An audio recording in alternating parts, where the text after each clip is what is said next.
অবৈধ কাজ কারবার চলছিল, সেখানে মদ ব্যবসা এবং বিভিন্ন রকম জুয়া হাবিজাবি চলছিল। তো কি করবেন এটা? এটা কমপ্লেন্ট এসেছিল মাঝে আগেও, তখন এসপি সাহেব ওখানে পুলিশের সাইড থেকে তো কয়েকটা পদক্ষেপ নিয়েছেন। আজকে এখানে এমএলএ সাহেব ভালো একটা আইডিয়া দিয়েছেন। এখানে ফিউচারে বোধহয় পার্কিং এর জন্য আর এটা প্ল্যান আছে, কিন্তু ইতিমধ্যে এখানে যদি আমরা মাচানতলায় যে হকাররা আছে ওদেরকে এখানে যদি বসাতে পারি স্টল করে, কিভাবে কতজনকে বসানো যাবে ওটা আমরা একটু দেখে নিচ্ছি মিউনিসিপ্যালিটির সাথে কথা বলে। কিন্তু করলে ওদের জন্য ভালো, আর আমাদের রাস্তাটাও ক্লিয়ার হবে। তো দেখি, প্লাস এখানে যাওয়া অসামাজিক রয়েছে সেক্ষেত্রে তাদের কি করা হবে? ওটা আমরা দেখছি। এখানে ৩-৪টে আমরা দেখছি যা পরিবার আছে, একটু সময়সীমা দিয়ে দেখছি কি এখান থেকে তো সরাতে হবে, কিভাবে করা যায় যদি কারো মানে লোকসান না হয়, ওনাদেরও পরিবার আছে, তো মাথায় রেখেই করা হবে। হ্যাঁ, শুধু এখানটা নয়, যেমন চকবাজারের ভিতরটাতে অবস্থা খুব বাজে অবস্থা হয়েছে। সে যে কোনো সময় দুর্ঘটনা ঘটবে। মিউনিসিপ্যালিটির এক্সিকিউটিভ অফিসার যিনি রয়েছেন তাকে নিয়ে আমরা এটা সকাল থেকে পর্যবেক্ষণ করেছি।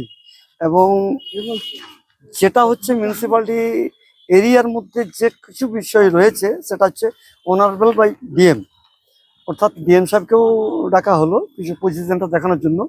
যারা ফুটপাথটা একদম চলে আসছে কাছে, এরা তো গরিব মানুষ, প্রত্যেকেরই একটা সমাজ এবং সংসার রয়েছে।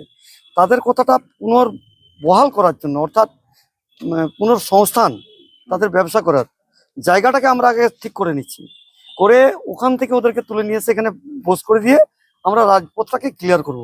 কারণ সামনে দুর্গাপুজো আছে, তাদেরও যেমন পরিবার আছে। দুর্গাপুজোর সময় প্রচুর ভিড় হবে, মানুষের জনসমাগম হয়। অনেকবার পদক্ষেপ নেওয়া হয়েছে বিদায়ী যে বোর্ডগুলো ছিল, কিন্তু সেটা সাকসেস হয়নি।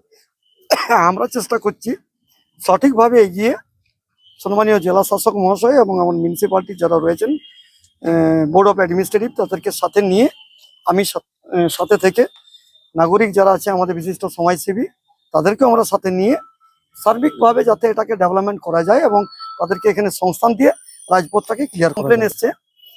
ড্রাগ থেকে শুরু করে এখানে লিকুইড, এখান থেকেই উৎপত্তি, বিভিন্নভাবে ছড়িয়ে পড়ে।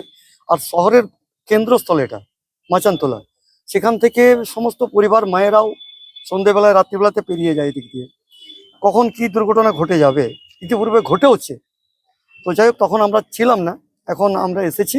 আমরা সেদিকটাই আলোকপাত করে মায়েরা যেমন রাত্রি ভিত্তিতে যখন খুশি তারা এই বাজারে আসতে পারে, আমরা সেই ব্যবস্থাটাও করবার চেষ্টা করছি এবং সেদিকটাও আমরা দেখছি। তাহলে একদিকে হচ্ছে কর্মের সংস্থান, অপরদিকে হচ্ছে রাজপথ খালি। এই দুটোকে আমাদেরকে মাথায় নিয়ে আমরা পদক্ষেপ নিয়ে আগাচ্ছি। সময়সীমা এখনো পর্যন্ত আমরা করি না। এখন কেবলমাত্র জায়গাগুলোকে আমরা লোকেট করছি। আপনারা দেখতে পাচ্ছেন জেসিবি দিয়ে পুরো ক্লিয়ার করা হচ্ছে। আগে দেখে নিই কতটা কি পরিমাণে আমরা এখানে বসাতে পারবো, অন্যত্রে কতটা নিয়ে যেতে পারবো। যেটা আমাদের কিষাণ বাজার রয়েছে, সেখানেও আমরা এই সবজিটা বিশেষ করে ওখানে তুলে নিয়ে যাব। নিয়ে গিয়ে যতটা পরিমাণ হবে ততটা পরিমাণ সম্মানীয় জেলা শাসক মহাশয় তিনি তো বলেই দিলেন, তিনি সর্বাগ্রে মাথায় রেখেছেন এবং উন্নয়নের জন্য সর্বপ্রয়াস তিনি চেষ্টা করছেন বাঁকুড়ার জন্য। কোনো সরকারকে আমরা অশ্রদ্ধা করি না, তাদের সম্মান রেখেই বলি। তাদের সম্মান দিয়েই তারা হয়তো ব্যাপারটাকে ডেভেলপ করতে পারেনি।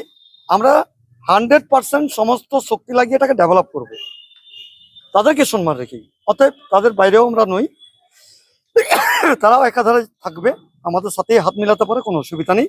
সবাইকে এখানে দলমত নির্বিশেষে সকলের ঊর্ধ্বে উঠে ডেভেলপ করতে হবে।